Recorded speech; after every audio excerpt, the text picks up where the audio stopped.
Hello YouTube family, आज म पनिरको बजार जस्तै रेसिपी लिएर आएकी छु। भिडियोलाई लाइक गरिदिनु होला र च्यानललाई सब्स्क्राइब गर्नु होला। पहिला म यहाँ पनिरलाई विभिन्न शेपमा काट्दछु।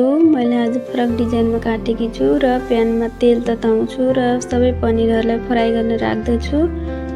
यसलाई म माथिबाट थोरै रातो खोर्सानीको धुलो, बेसार र थोरै नुन राखेर फर्काउँदै पकाउँछु।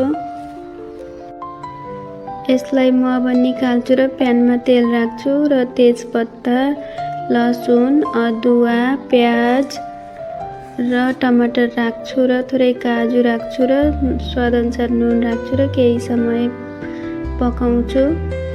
पानी राख्दै यसलाई केही समय पकाउँछु र अब यो पाकिसकेपछि यसलाई मैले निकाल्छु र पेस्ट बनाउँछु।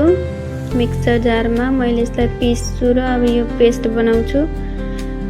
पेस्ट बनिसकेको छ। प्यानमा मैले फेरि तेल राख्छु र थोरै बटर राख्छु अनि बेसार राख्छु र रातो खुर्सानीको धुलो राख्छु र हामीले बनाएर राखेको मिक्सरलाई पनि एड गर्छु र जिरा, धनिया, मरिचको धुलो र मसला राखेर थोरै पानी राखेर यसलाई पकाउँछु र केही समयपछि यसमा म मटर पनि एड गर्दछु र स्वादअनुसार नुन राख्दछु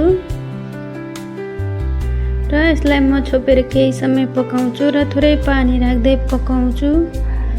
केही समय यसलाई म यसरी नै पानी राखेर पकाइसकेपछि माथिबाट फ्राई गरेको पनिर राख्छु र थोरै बटर पनि एड गर्छु र केही समय पकाउँछु। हाम्रो पनिर रेडी भइसकेको छ। भिडियो हेर्नुभएकोमा धेरै धेरै धन्यवाद।